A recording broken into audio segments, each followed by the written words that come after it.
Hello, everyone.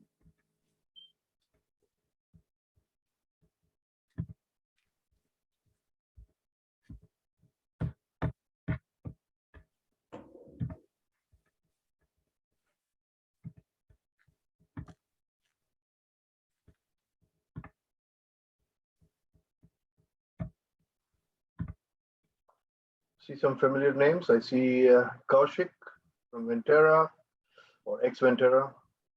Maru, good to see you. John Gust, Ankit, Key, our next speaker. Awesome. Glad you made it. Wait, did you just say ex-Ventera to someone?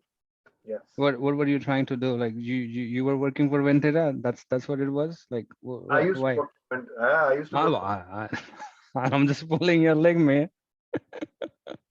Nash is still, Noble is still there, so let's be nice.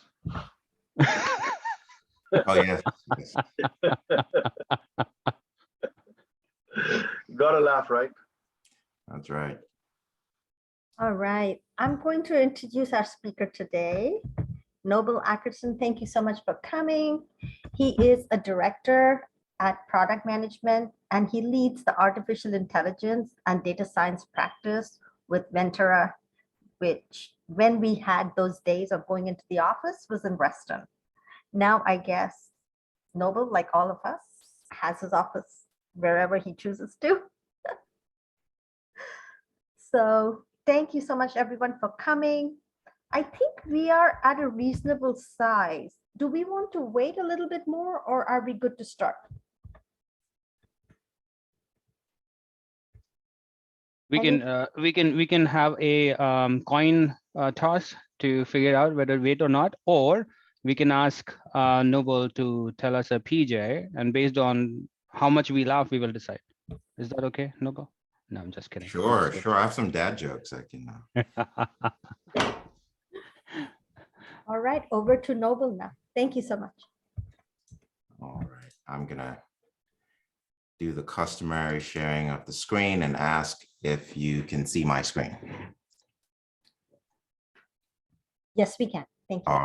Awesome. So thank you so much for having me here. I've been looking to do this for a while, and unfortunately I've had no chance to do so. So it's an honor for me to be here, and I really thank the organizers and the speakers of LAN, and thank you, the audience, for investing your time to hear me talk. And today we're going to be speaking about strategy and how to measure outcomes towards your strategy. And so, as a word of caution, I'm an old school lean product manager. I've been doing product for a long time, over a decade, before I even knew what I was doing was product.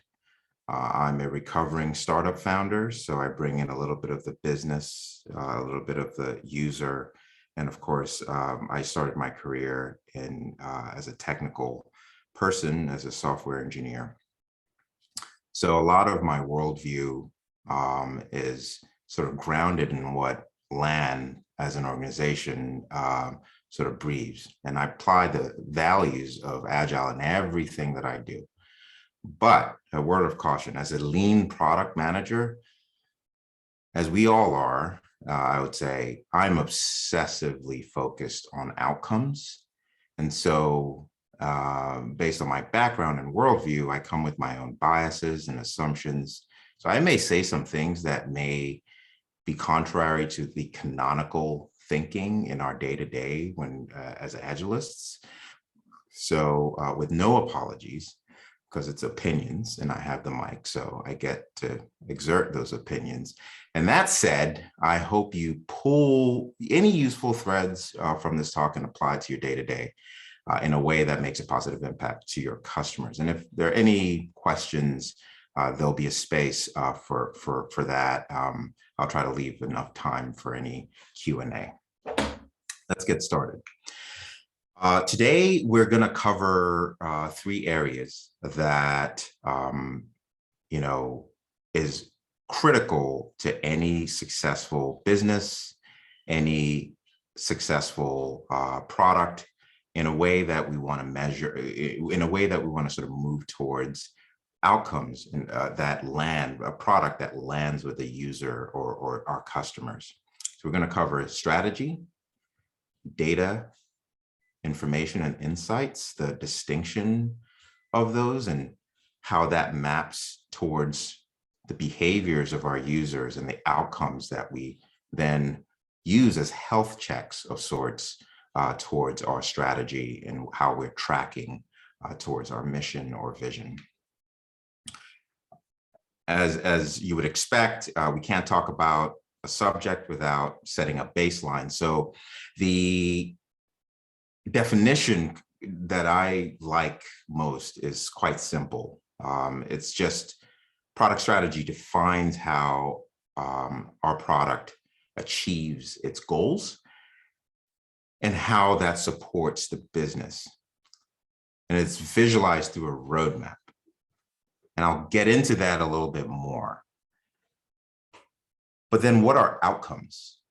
So I'm not going to answer that just yet, but in 3 words or less, kindly use the chat to organize your thoughts, 3 words or less, as in what is a product outcome or what are outcomes for products. We'll revisit, we'll come back to this towards the end of this presentation. Let's start with strategy. So I define strategy at first. And if your strategy is how your product achieves its goals and how that, supports your business, how do we know that our strategy is working? So today, I'm excited to share and expand upon the measures of successful product strategy. We'll look at ways you can implement in validating or repudiating or maybe invalidating strategic assumptions through things like behavioral analytics. In other words, to better understand whether your strategy is working or not, you need a few key ingredients. Behavioral analytics is one, and I define that as the measurement of your movement towards your users or segments of users, actually, and their interactions with our software towards our vision, our strategic objectives, and our product goals. So I said before that all a roadmap is a visualization of your strategy. That's it. It's not a release timeline. It's not a Gantt chart. It is just a visual representation of your strategy. Roadmaps bind your outcomes, your user behavior to your product strategy. And what we often infer as roadmaps, right, are actually outputs. The release timeline is an output, which feeds your strategy, right? And thereby your strategy then feeds your business and your user outcomes that you aim to desire. In this visual, what I'm doing here is I'm codifying, as a visual example, your vision, whatever the mission or vision is of your business. You have strategic business goals that support that vision. You also have product goals for your digital software. So we'll say within the course of the year, if you practice objectives and key results or any unit of measure to check the health of how you're trending towards your revenue, whatever the metric is, you sort of list those out. Depending on your organization, you may have sort of, I call them health checks, but just not retrospectives, but basically not retrospectives for a Scrum team, but sort of an entire organization from a business perspective, sort of assess and set new objectives or double down on what works. What's in green here is me opinionating, and I'll explain why. You then, for your strategy to work, you then further break it down to key themes to support one key performance indicator, a KPI, or one thing that matters within the needs for that feed the needs of your business or your users. And I'll give you a great example of that. Once that is codified and you have your cadence of checking and checking metrics, behavioral analytics, what have you, or business metrics, financial metrics, you have those communicated to everyone in your organization, your technical team, whether you're in the delivery, you're the design, or you're in the operational side of the house. You will have actual work and processes. These are the outputs, like, epics, and where they are, your backlog, your POCs, your architectural enablers, those kind of things. And those are all outputs that, again, feed your strategy, which in turns gives you a pulse as to how your business is doing or how your users are feeling about your business. So again, I started with a word of caution. I'm a lean purist, but I recognize that Agile and lean are joined at the hip. I do think there's a distinction, as we probably all know over here as Agilists, whereas Agile is a set of important philosophies focused on development processes. Lean is more about the optimizations of the production process. It's more outcomes focused. And a book that I really love sort of codifies this quite well, that lean, in order to measure your success towards your goals and your overall strategy, you're enabling rapid insights by enabling the team to focus on one metric at a time. Depending on the stage, depending on your type of business, one metric at a time, right? And they're typically, those one metrics are typically broken down into 5 distinct stages. I've seen it broken down into 3, depending on in cases where your product isn't really focused on revenue. Let's say it's a government-based application. So pick and choose as to how you break down your measures towards your success strategy, your strategy success. Those are empathy. There are other words for it. I like the author of Lean Analytics book. He calls it empathy. Basically, you found a real problem that is unmet and you're trying to solve it. The one metric that you focus on measuring for your strategy will be empathy. Same for stickiness, virality, if it's relevant to you, revenue, and then of course, finally scale. And that scale breaks out into additional, stages that we won't be going through in this talk.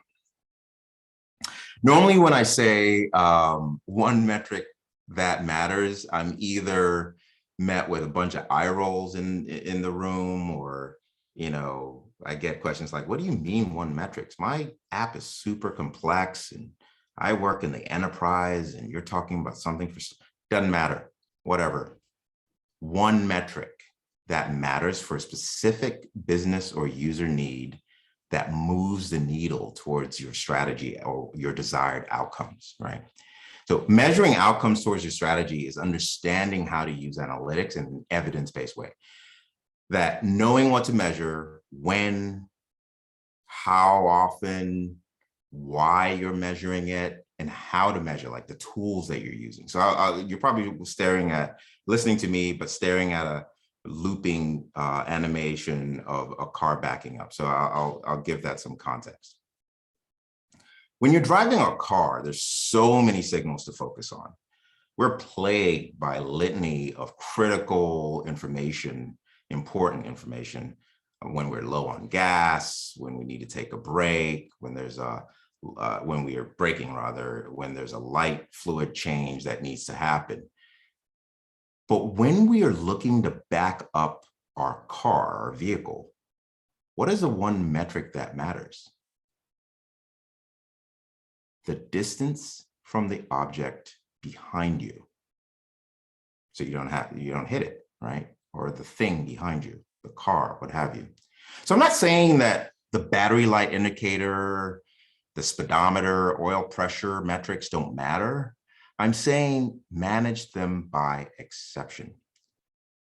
There are three key signals that inform the health of your strategy, and those are data, information, and insights. So in this section, we're going to dive into that. Everybody ready? Always forget it's Zoom. I'm used to like in-person events and everybody goes, yeah, and then we just go in. All right, let's jump in. So data alone is systematically biased in ways that are too expensive to fix. I mean, we're talking about raw statistics, made up words. Data is by itself is meaningless. It's hard to sift through, but it's critical, right, for us to sort of validate or repudiate our strategy. A way that I look at it is data alone makes you and your team data-driven. That's good. You have a lot of data. It's in a warehouse or data lake or Delta Lake, and it's great. That's data. Information brings meaning to your data.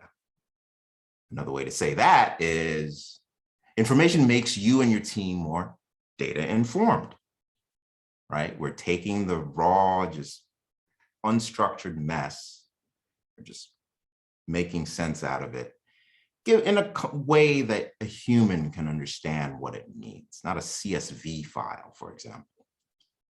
And then lastly, insights, right? Or what I like to call knowledge, is what you know about the rules and facts around your information in order to inspire smart business decisions that affect your strategy. Another way to say that is that insights make you and your team data inspired. Being data inspired to validate your strategic business or product assumptions is naturally where you want to be. All right. So I'm in this section, I'm going to use a real world example to sort of drive the points that I've just made home a bit. This is a actual product, an app that a previous team before I was at Ventera built a few years ago. And the purpose of this app was to counter misinformation or often disinformation around elections in Nigeria, in Africa. So the application has a defined user base, right? People are just looking for truths, insights into what a government does for me, right? To ensure that my results of the election was accurate. In order to counter all the other noise that I'm hearing on WhatsApp or in the news and all that stuff. So this covers strategies around, I'll call it empathy, maybe stickiness, if you remember that visual that I showed before. I'll bring it back. Since the business need was organically counter mis or disinfo, we wanted to enable frictionless sharing of true facts that professionals and volunteers organized and published on this site. So the goal here is to click that little share button right there after they get the information they need. Okay, so how do we know we're trending in the right direction? In this case, we had a North Star objective, something that was inheriting from our strategy, and measurable SMART goals, right? Like it was measurable, it was time bound, and it was realistic. The goal was, or the objective was, to reduce the friction of sharing facts about election integrity. The signals that we were listening for were things like, how often do users sort of abandon the site, right? Like when they go to click on the share button, do they actually share it anywhere or they just click it and leave? the bugs, what's the performance? Is the functionality right? The usability of it right? The performance, the reliability of the application right? Is it easy to discover and use the application in order to hit the user goal or the business goal, right? So note that though the signal is saying the second signal saying the number of successful shares, that's often a vanity metric, which I'll get into a little bit. Vanity metrics are important as signals, but as metrics that drive the behavior of your team to make business decisions, should not be top of the funnel vanity metrics. So I'm looking at things like the ease of use. How long did it take for them to read the content, see the citations or attributions, and actually share the content counter to whatever they were hearing in the news? So let me talk about vanity metrics a little bit. So an example of a vanity metric is, wow, we got 50K users, or on this LAN webinar, there are 33 users. That is fantastic. Toby and others can go raise a lot of money off of a vanity metric. But a curious investor cares less about vanity metrics because they want to see the behavioral changes. So you've got 50 people who came to the website, of which 30 of them clicked the share button, of which 5 of them returned. Right? And there are many tools that you can use to gather these insights. I'm not shilling for one or another. And so these are certain tools, depending on your use case, you should probably research. But the point of this is you are tracking the movement towards your strategic goal. So that's how you get data and information. So next, let's talk about how you turn that into data insights through something I learned through the book that I referenced at the beginning of the talk, Lean Analytics. It's called the Lean Analytics Cycle. I have since several years ago, it's about maybe 7 years ago. And so I've tweaked it over the years, right? And tweaked it even more to fit the context of this talk. So first, how do you turn that information into insights, right? Some of you might know what a KPI is. It's a key performance indicator. It is a unit of measure of something that you want to track. It has the components of it are metrics. So your strategy has KPIs, whether you're to check the health. And I said that earlier, but I didn't qualify what I meant by health. All I'm saying is, are you missing the key metrics to achieve your strategy? Are you meeting it or are you exceeding it? What matters to you? So the first step is to pick a KPI or a metric. Next is to map back to the strategy. This almost sounds obvious. So you're drawing a line in the sand, something like, I want link shares from this website to increase by 15% month over month over the span of 6 months, before, during, and after an election, right? So next, you're working with your product managers, your product owners, BAs, stakeholders that are domain experts, researchers, for example, to find potential improvements that validate, that help you then validate or repudiate something. But in order to do that, you need data, right? Sometimes you're starting out fresh. It's a greenfield project. You don't have any data. It's okay to make a guess. It's not cheating at all. However, if you do have data, find a baseline, what I call like a commonality. How many, on this adjacent product somewhere else or a competitor, what are the baselines? Do your market research. Then and only then do you form a hypothesis.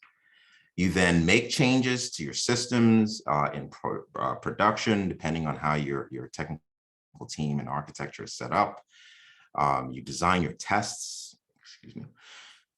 Of course, measure all the things, always be measuring. And then revisit. These are the health checks. Did you move the needle? Are you tracking positively towards your KPI? Are you, again, missing, meeting, or exceeding your hypothesis in this bottom right-hand corner, okay? One possibility is you are absolutely right. You're a genius. Your teams are just rock stars, and you got it right. So what do? You move to the next metric or KPI, right? In other cases, you're consistently not achieving your goals or your metrics. You're missing them, and so you either choose to set a new line in the sand or abandon the product. You had a hypothesis, it was disproven, move on to the next thing. That's okay. So this is what I mean by one metric that matters, seen through until it repeatedly meets your objectives, but there's something missing. When building a product, data alone doesn't tell the full story. I'm not going to go into it today. There's also qualitative measures that you use to temper this quantitative analysis, which is like user research and all that stuff, talking to users. Okay. All right, let's move on. So I talked about, the how. So like, what are the tools and what gets collected?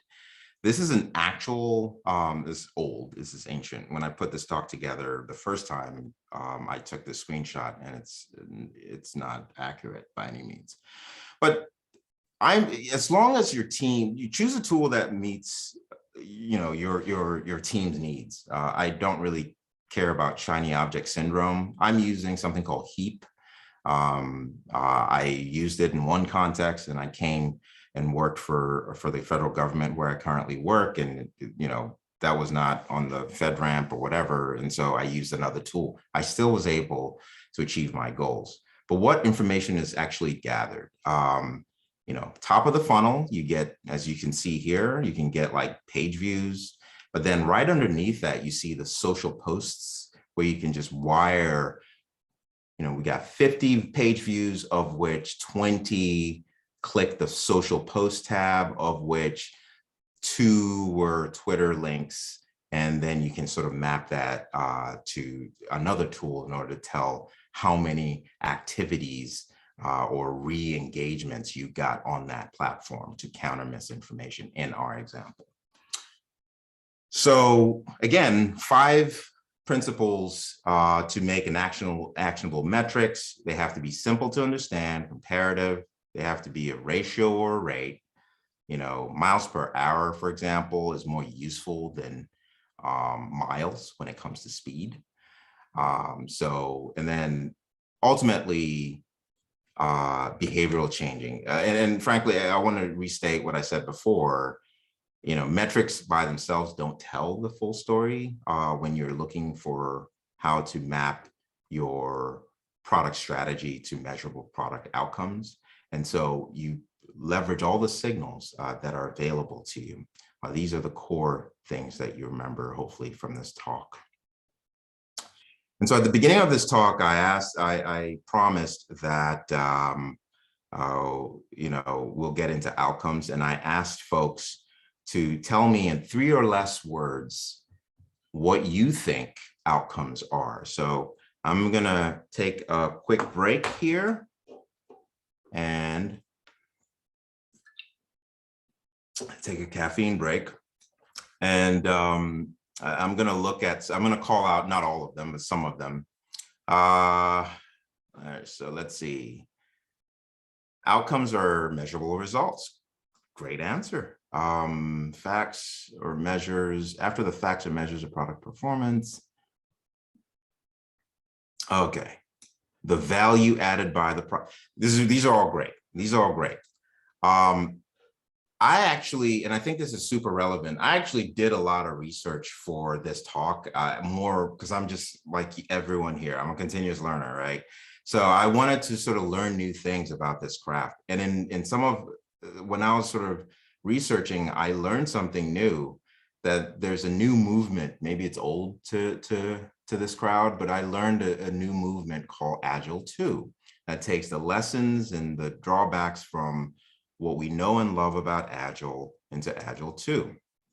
I found one of their values and principles particularly interesting. It hit close to my heart as an old school curmudgeon of the arts of lean product management.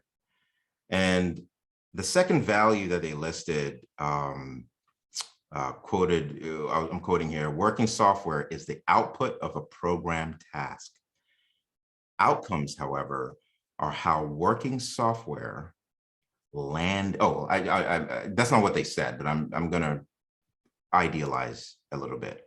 Outcomes, in my view, are how the working software lands with your user, right? And so I'm just changing how they wrote it here a little bit because I know all the things. I'm just kidding. You know, outcomes are what matter most. And that really sang to me because sometimes we get lost in the minutia of, you know, some of the things that optimize certain processes. But then where I've seen, we often forget about how it's going to land with the user. If you're looking for more about bringing in lean methodologies, or at least that mentality, that outcomes focused mentality, and what is being envisioned, check out the Agile 2 thing. I'm sure if you Google it, it's a book as well, I guess. They're making money on it already. And like me, it's not that I agree with everything in what they're proposing, but they're nuggets of knowledge that we can apply to our day-to-day. I have to say, before I move off of this outcomes and outputs thing, that I wrote a post, and I'm not shilling for you guys to go check out my Medium page on my medium.com blog. But if you do, it is medium.com/@NobleAckerson, my first and last name. But Toby, our Honorable Toby, inspired one of my last blog posts. And it was inspired when Toby and I were driving a 2-hour drive to Baltimore one day. And he referenced that mechanism to warm up the seats in your car as butt warmers. And I found that intriguing because that's something a lean product manager would say about a product. The butt warming is the outcome of turning on a feature. And so I anointed Toby as an honorary lean product manager in his Agilist coach. So he's basically wears 2 crowns. So you have to pick. I don't know which crown he's wearing today. I found that very interesting. The heated seats are just the output of that functionality. So I thought I'd mention that before I leave. But there's a full post on there where I just talk ad nauseum, and it's probably 1 word too long. Anyway, so let's land this plane. The key pillars for measuring your outcomes towards your strategy. Don't wait. First one, start early, right?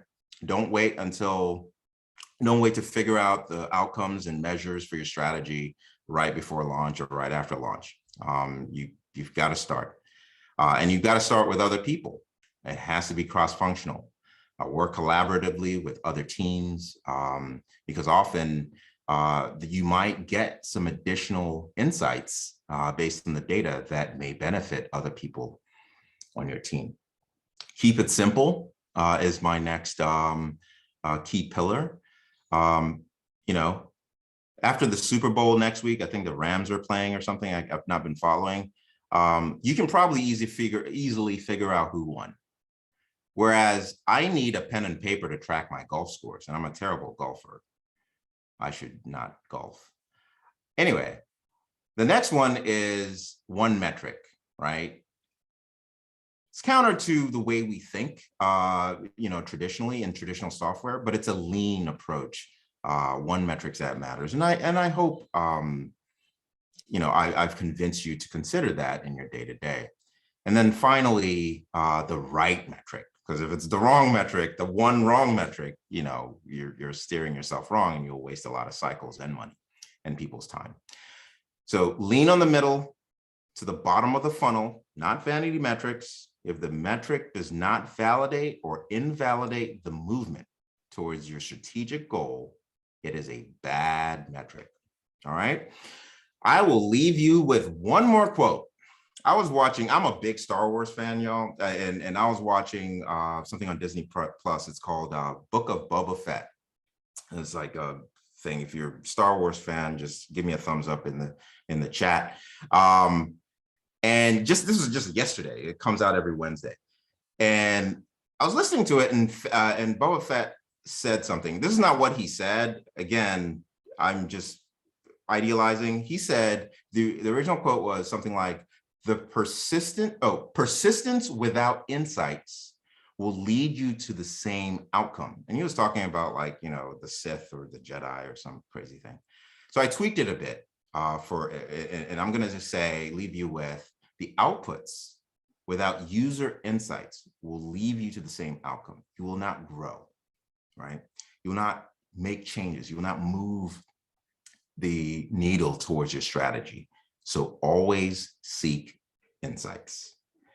Thank you everyone for listening. And I really appreciate your time and investment in hearing me blabber about strategy.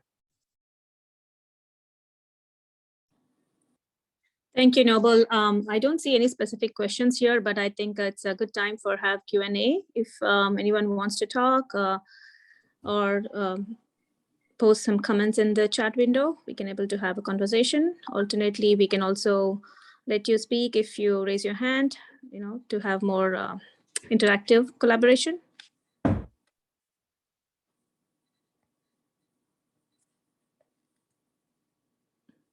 Yeah, I see a lot of thank yous notes from Jim York. Yeah, hi. Before Brendan. we begin, a few folks have responded for outcomes. Oh, wow. I would love to see what. Yeah, so Stephen has said after the fact measures of product performance. Yeah. John has said measurable results. These are the only two inputs that I see. Good. This is the way. Thanks, John. Okay, I see. Do you see? Wait, do you? There's a question. Okay. Yeah, I see a question from Adam. Do you use OKRs and how do you link your KPIs together? So I've used OKRs, and I have to be honest, every organization that I go to uses OKRs differently. I'm actually, and Toby can attest to this, I've actually bastardized OKRs to fit a specific context for a specific type of customer and their maturity of the thing. One, go ahead, Toby.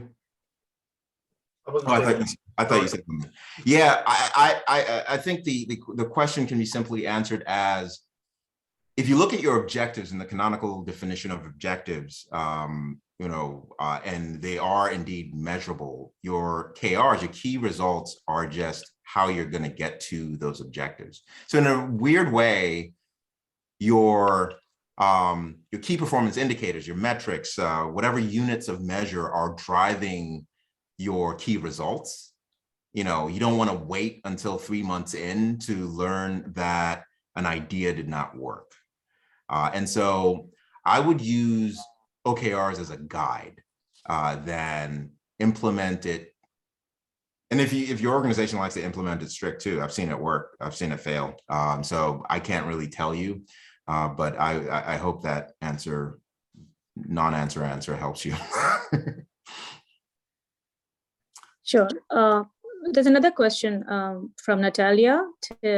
How much time is enough to understand that one metric is the wrong one? So you're continuously observing. So observability through your systems, ideally, if your organization is mature or robust enough, you're obsessively talking to your customers. They always say a good product manager spends more time outside the building than in. That's not so true for a pandemic, but you get the idea. So if it's just in time analysis, JIT analysis, or you're sort of understanding, whether your hypotheses are being proven or not, you go through that cycle. All right. Let me see whether I can go back, and it looks like I can't. Oh, I think I stopped sharing. Oh, wait, no, I didn't. You go through that cycle, or like I said, whether it be, and I guess the question is how long? It depends. It could be a sprint, depending on what you're doing. If it's a smaller set of stories, if it's for a product, give it time, maybe a quarter, which happens to coincide with the OKR question. It's often recommended to do quarterly health checks of your objectives. And that stays the same with quarterly health checks of your business strategy or your product strategy as well. So hopefully that helps. Sure, thanks, Noble. And the next one is from 𝐍𝐸, our next speaker. If the metrics doesn't change how you behave, it's a bad metric. Is this assertion easily accepted? And what type of pushback do you typically encounter, and how do you address it? That's a great question. So remember I talked about, are you data informed or are you data inspired, or are you data driven? I often find less mature organizations focus more on top of the funnel analytics in order to make a decision. That is dangerous because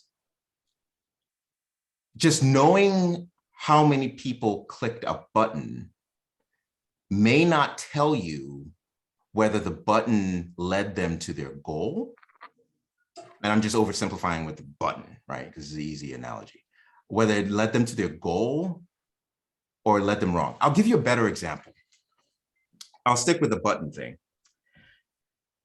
If I'm on Twitter or on LinkedIn, and I typed in an insightful post and I hit send, and it didn't work, I just want to get this genius thought out. I keep hitting send. Top of the funnel will tell you, wow, we got a spike in user activity because we had 100 sends from this feature in aggregate. That's top of the funnel. That might get you, the aspiring financial genius will take it to their investors and just get a bag of money. But a data inspired and a data informed investor would say, wait a second, why that spike? What did you do? So then they go back and look at the data, only to find out that reliability or performance took a hit. That for every time that you hit that button, there was a natural error that was not evident on the app. And so your spike was actually due to a defect. So you have an anomaly. You'll have a feature spike, but then you'll erode trust and erode adoption of your app. That's why middle of the funnel works. So in summary, your top of the funnel isn't necessarily bad. I just wanted to be controversial. It's the top, it's your entry into more insights. Of 50 people click this button, of which, wait a second, 48 actually failed and tried to retry, of which 2 were successful. And so that's a great way to sort of think about my thoughts about that. Sure. Hope that answers the question, your question, Key. And next one is going to another question from the same person, Key. And we do have a question from Kaushik. I'll get back to that. What was the most powerful behavior change you have witnessed as a result of metric insights? Maybe it's more data-driven, inspired, informed. What do you think? The question again? Powerful behavior change you have witnessed as a result of metric metric insights? I'll give you a very topical one because I talked about the Nigeria Votes Count website, and this is years ago.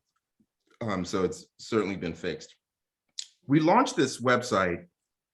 It's a big fanfare. There's a big launch, and we flew over to Lagos, and you know, we met and sort of drank local drinks, and we celebrated because we achieved our goal.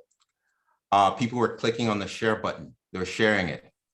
What we learned the hard way was that the audience, the people that tend to, you know, in research, they call it, you know, opinion elites, if you want to counter misinformation. They were our target demographic, our persona that we cared about to be our champions and to publish counter accurate information against that. We learned that in Nigeria, believe it or not, no one used Twitter that much. The audience weren't trying to reach people on Twitter because they were also, the people on Twitter were also opinion elites. People were actually using LinkedIn, which was another share target. People weren't using, what was it, Facebook. People were using Facebook actually a little bit more. But where misinformation, what we learned through additional research was proliferating was WhatsApp. The only problem is we didn't have access to WhatsApp APIs. It's very, very notoriously closed for good reason. And so we got to, let me see whether I can use my thing again if I'm still sharing. We got to this stage.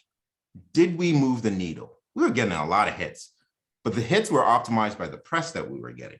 We got on the news, and But when we started looking at the bottom of the funnel or even the middle of the funnel, we realized we either needed to pivot and find the same functionality, but a way to publish to WhatsApp. And the way we solved that was to create a mobile app, right? Because the share button there instantiates a modal that allows you to share to any application native to that Android or iOS app. So that's sort of a way that we got around that. But in this case, we didn't succeed. We pivoted, right? And hopefully I didn't lose the essence of your question. But yes, go ahead. Cool. All right. The next one is from Kaushik. He would like to know a bit more on how metrics should encourage user feedback. A little bit more elaboration on that.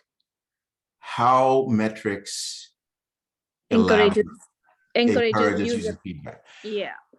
I have a hopefully short, but hopefully a good answer to this. Humans lie. If I were to stand in front of a men's bathroom and ask people as they came out if they washed their hands, I'll probably get 10 yeses. We are awful liars.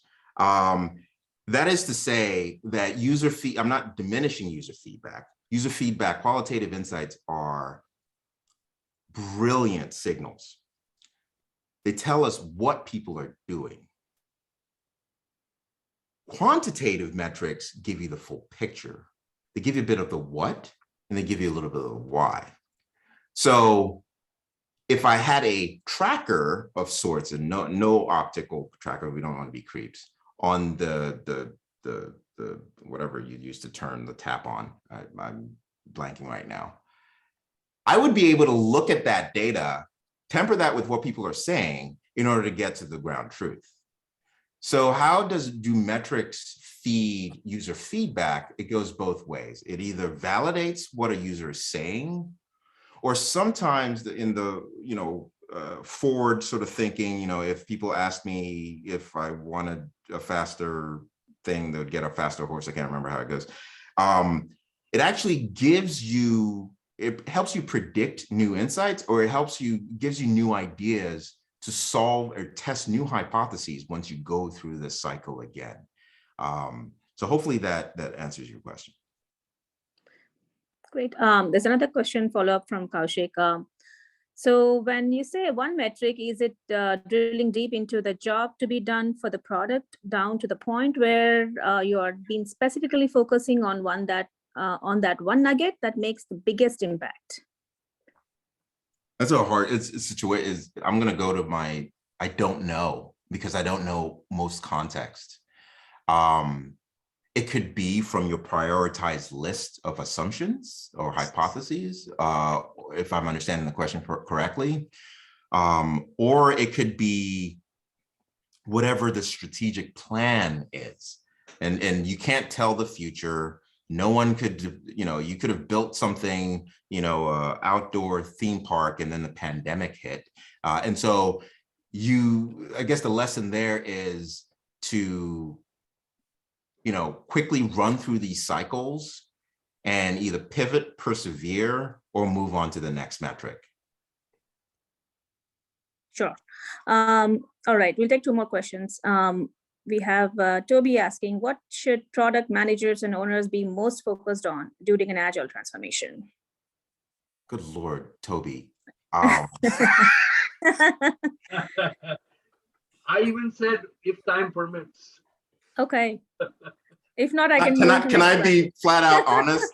Toby is like, my Sherpa. Like I should be asking you that question, Toby. I do not know the answer to that. I'm sorry, I'm gonna pass. I'm gonna call a friend on that one. Or maybe I can think about it and come back to you. We can take Malika's question. Do you think human-centered design and testing can help collect the feedback and metrics sooner? Human-centered design is a useful metric, and that's sort of where I was saying you temper the qualitative and the quantitative, and that helps you out.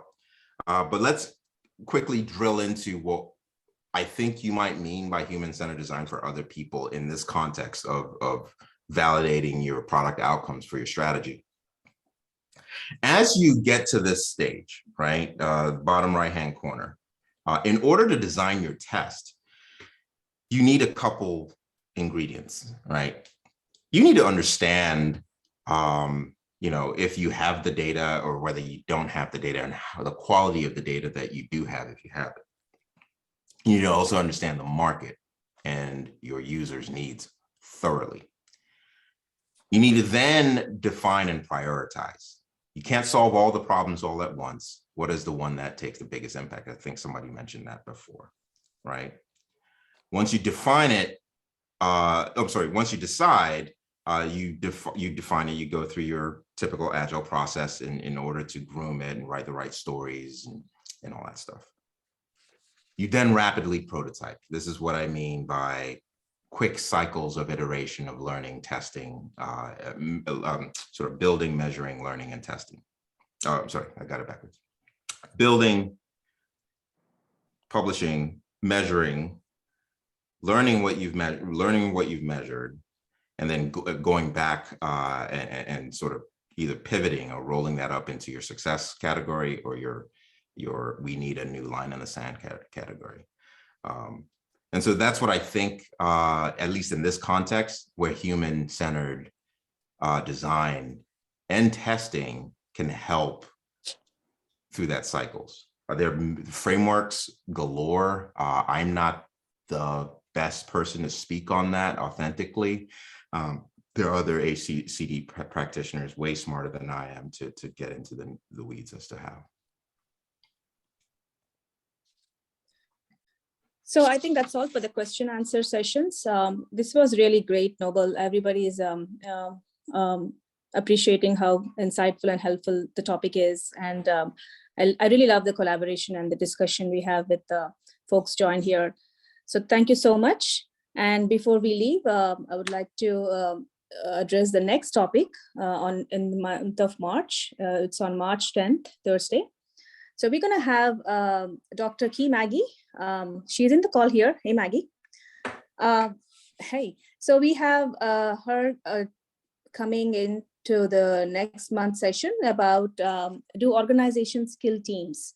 So Dr. Maggie is the owner, head coach at Clear and Present Executive, and is also a best-selling author. So she's going to share lots of insights and her techniques about three-win approach on how to work with the teams who otherwise have very challenging environment and have less morale and how to motivate the teams effectively. So join us for next month, March 10th, 7 p.m. So we're going to have lots of insights onto how organizations are killing teams and what we can do and get great insights from Dr. Maggie. If we do not have any other questions or comments, we all have a great night. Thanks for joining, and we all see you next month. Thank you. Thank you, everybody. Thank you. Bye.